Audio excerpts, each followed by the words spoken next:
આદિવાસી વિદ્યાર્થીઓની જે સ્કોલરશિપ બંધ કરવામાં આવી છે તેને લઈને આદિવાસી વિદ્યાર્થીઓ હવે સરકાર સામે આકરા પાણીએ છે। આદિવાસી વિદ્યાર્થીઓ હવે સરકાર સામે લડી લેવાના મૂડમાં છે અને આંદોલન પણ કરી લેવાના મૂડમાં છે। વિદ્યાર્થી નેતા યુવરાજસિંહ જાડેજા પણ આદિવાસી વિદ્યાર્થીઓની ભારે મદદે આવ્યા છે। ફરી એકવાર તેઓ પણ મેદાને આવ્યા છે। વિદ્યાર્થીઓએ ફરી એકવાર આવેદનપત્ર આપ્યું છે। રાજકોટમાં આદિજાતિ કચેરી આવેદનપત્ર આપ્યું છે અને અધિકારી સાથે વિરોધ પણ નોંધાવ્યો છે। અધિકારીને આવેદનપત્ર આપતા તેમણે હંગામો પણ કર્યો હતો। એ દ્રશ્યો પર નજર કરીએ જ્યાં વિદ્યાર્થીઓ ઉમટી પડ્યા અને વિદ્યાર્થી નેતા યુવરાજસિંહે આવેદનપત્ર આપ્યું અને પોતાની રજૂઆત કરી।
तो विद्यार्थी नेता युवराजसिंह जाडेजाए आदिवासी विद्यार्थीओनी जे स्कॉलरशिप बंद करवामां आवी छे तेने लईने पोतानुं निवेदन पण आप्युं छे।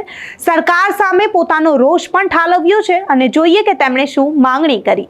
ઘણી આગળ વધી શકે એટલા માટે પોસ્ટ મેટ્રિક શિષ્યવૃત્તિ યોજના એ અત્યાર સુધી શરૂ હતી, જેમાં સરકારે 28/10/2024 રોજ એક પરિપત્ર કરી મેનેજમેન્ટ કોટાની જે શિષ્યવૃત્તિ હતી એ શિષ્યવૃત્તિ બંધ કરી દીધી છે।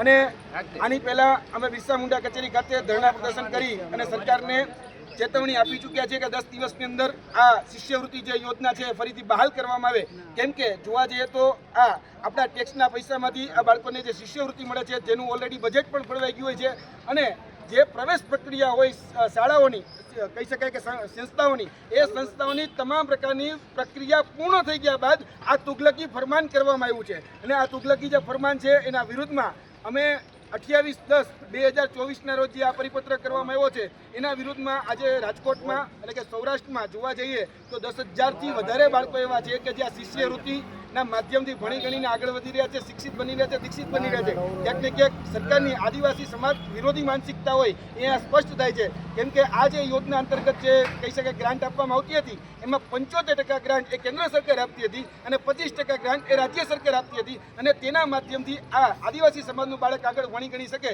એટલા માટે પોસ્ટ મેટ્રિક શિષ્યવૃત્તિ યોજના 2010થી શરૂ હતી, પરંતુ 28/10/2024ના રોજ જે પરિપત્ર કરવામાં આવ્યો છે તેમાં મેનેજમેન્ટ કોટાની શિષ્યવૃત્તિ જે છે એ બંધ કરી દેવામાં આવી છે. અને આ પ્રવેશ પ્રક્રિયા પૂર્ણ થઈ ગયા બાદ નિર્ણય લેવામાં આવ્યો છે, જો આ પ્રક્રિયા તાત્કાલિક ધોરણે એટલે કે જે શિષ્યવૃત્તિ છે તાત્કાલિક ધોરણે ચાલુ કરવામાં નહીં આવે તો વિધિને 5 દિવસની અંદર અમે ગાંધીનગર જે કઈ વિધાનસભા છે એ વિધાનસભાનો પણ ઘેરાવો કરીશું, અને અત્યારે જે આદિજાતિ કચેરી છે એ ઊભા છીએ એ આદિજાતિ કચેરી જેટલી પણ ગુજરાતમાં છે તમામ આદિજાતિ કચેરીને અમે તાળાબંધી કરીશું. અનુસૂચિત જનજાતિના બાળકો માટે જે શિષ્યવૃત્તિ યોજના ચાલુ હતી 2010થી, એ 2010થી જે શિષ્યવૃત્તિ યોજના જે ચાલુ હતી અને એ અચાનક જ બંધ કરી દેવામાં આવી. હવે બંધ કરી દેવામાં આવી, અમારો મુખ્ય વાંધો અહીંયા જે આ પરિપત્રની બીજા નંબરની જે કોલમ છે ત્યાં છે. એ એટલા માટે ત્યાં વાંધો છે કારણ કે આખી પ્રક્રિયા પૂર્ણ થઈ ગઈ, એટલે કોલેજની જે પ્રવેશ પ્રક્રિયા હોય ને એ પૂર્ણ થઈ જાય છે, અને પછી એવું કહેવામાં આવે છે કે મેનેજમેન્ટ કોટાની શિષ્યવૃત્તિ અમે બંધ કરીએ છીએ. તો સાહેબ આ તુગલકી નિર્ણય છે, તમારે નિર્ણય કરવો તો પહેલા કરવો હતો, એટલે સાહેબને પણ કહેજો અને એના થકી બિરસા મુંડા કચેરી પણ ખાતે કહેજો કે તાત્કાલિક ધોરણે આ નિયમ જે છે એટલે આ જે પરિપત્રમાં આ જે લાઈન લખવામાં આવી છે એમની લાઈનથી વાંધો છે, તમે કદાચ બંધ કરો તો પહેલા જાણ કરો. પ્રવેશ પ્રક્રિયા પૂર્ણ થઈ ગયા, બાળકો અત્યારે હેરાન પરેશાન થઈ ગયા છે, અનાથ થઈ ગયા છે, કારણ કે શિષ્યવૃત્તિ એને મળતી નથી, અને 28/10/2024ના રોજ આ પરિપત્ર કરવામાં આવ્યો છે.